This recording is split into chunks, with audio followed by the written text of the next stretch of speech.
নমস্কার, রসনার বাসনাতে আমি আবার আজকে একটা নতুন রেসিপি করে দেখাবো। এখানে আমি ছোট এক বাটি সয়াবিন নিয়ে নিয়েছি। সয়াবিনটাকে আমি গরম জলে 10 মিনিটের মতো ভিজিয়ে নিয়েছিলাম।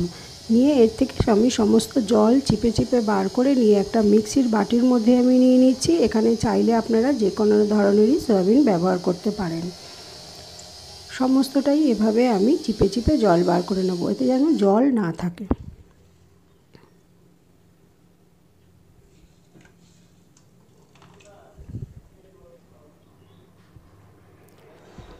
এবার এর মধ্যে আমি ছোট এক টুকরো আদা আর 6-7টা কাঁচা লঙ্কা দিয়ে দিলাম। দিয়ে এটাকে আমি একটু দানা দানা মতো পেস্ট করে নেব।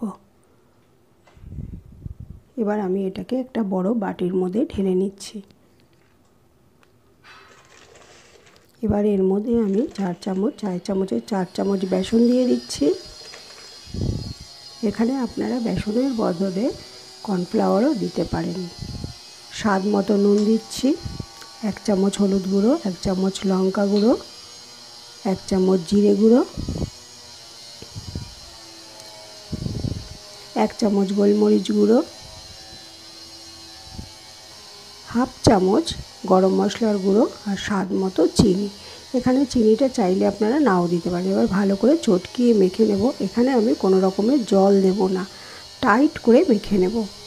মাখা হয়ে গেছে। এবার এটার থেকে আমি আপনারা যে যেরকম চান সেরকম শেপে বানিয়ে নিতে পারেন। আমি এখানে ছোট ছোট হাতে মুঠোর মধ্যে লম্বা লম্বা করে একটু বানিয়ে নেব। আমি সয়াবিনের মুইঠা বানাবো। এখানে আপনারা চাইলে সয়াবিনের কোপ্তাও বানিয়ে নিতে পারেন। এভাবে ঠিক আমি বানাবো মুঠোর মধ্যে করে। এভাবে সমস্তগুলোকে আমি বানিয়ে নেব। এটা সম্পূর্ণ নিরামিষ খাবার। যারা মাছ মাংস খান না তাদের জন্য এটি খুবই সুস্বাদু একটি খাবার তৈরি হবে।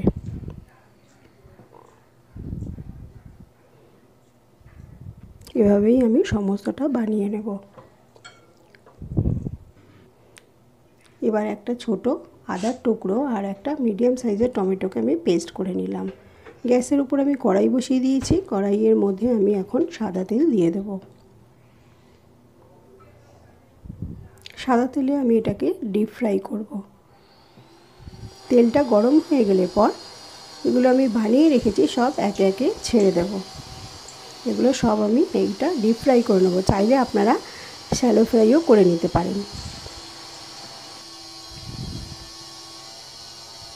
একটু লাল করে ভেজে নেব, বেশি লাল করে ভাজবো না, হালকা লাল ভাজবো। চাইলে আপনারা এরকম ভাজাও খেতে পারেন। এটাও অত্যন্ত সুস্বাদু হবে খাবারটি। কেউ বলবেই না বা বুঝতেই পারবে না যেটা মাংস ছাড়া সয়াবিন দিয়ে তৈরি হয়েছে। তৈরি হয়ে গেছে, ঠিক এরকমভাবে আমি ভেজে নেব। এবার ওই একই তেলের মধ্যে তেলটা আমি একটু কমিয়ে নিয়েছি। নিয়ে 1 চামচ গোটা জিরে দিলাম ফোড়নের জন্য, একটা তেজপাতা আর একটা শুকনো লঙ্কা দেব।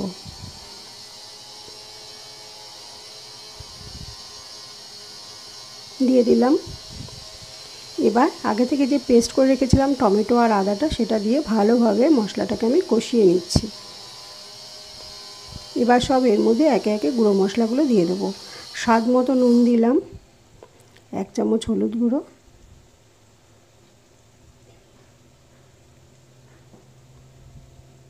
1 চামচ লঙ্কা গুঁড়ো, 1 চামচ জিরে গুঁড়ো দিয়ে মশলাটাকে আবার ভালোভাবে আমি কষিয়ে নিচ্ছি। এবার একটু এখানে কাশ্মীরি লঙ্কার গুঁড়ো দিলাম আর ছোট এক বাটি দই দিলাম, ভালোভাবে ফেটিয়ে দইটা দিয়ে দিলাম। দিয়ে ভালোভাবে এটাকে আমি আবার মশলার সাথে মিশিয়ে নেব। 1 চামচ চিনি দিলাম স্বাদের জন্য, যেহেতু দই দিয়েছি তাই একটু টক মিষ্টি লাগবে খেতে, তার জন্য একটু চিনি দিলাম। মশলাটা থেকে তেল বেরিয়ে এসছে, কষানো হয়ে গেছে ভালোভাবে। এবার এর মধ্যে আমি পাতলা পাতলা করে একটা মিডিয়াম সাইজের আলু কেটে নিয়েছি, সেটা দিয়ে দেব।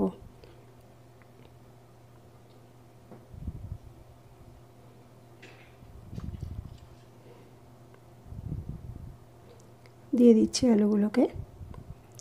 দিয়ে মশলার সাথে আলুগুলোকে ভালোভাবে আমি মিশিয়ে দেব।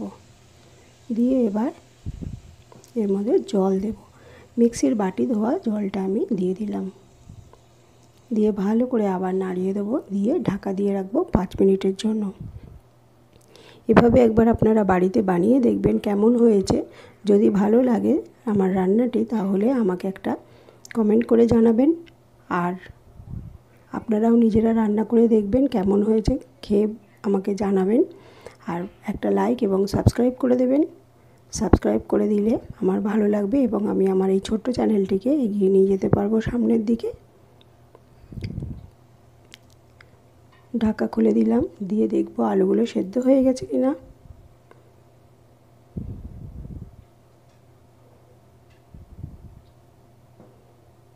এবার এই কোপ্তাগুলোকে আমি এর মধ্যে দিয়ে দিলাম, দিয়ে আবার ভালো করে নাড়িয়ে চাড়িয়ে আমি একটু ঢাকা দিয়ে রাখবো।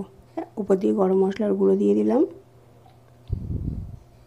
দিয়ে ভালো করে মিশিয়ে নিয়ে আমি আবার 2 মিনিটের জন্য ঢাকা দিয়ে রাখবো।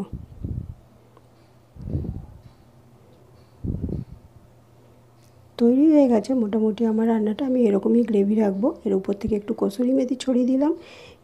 এরকমভাবে আপনারা বাড়িতে বানিয়ে দেখবেন। এটি অত্যন্ত নিরামিষ সুস্বাদু খাবার।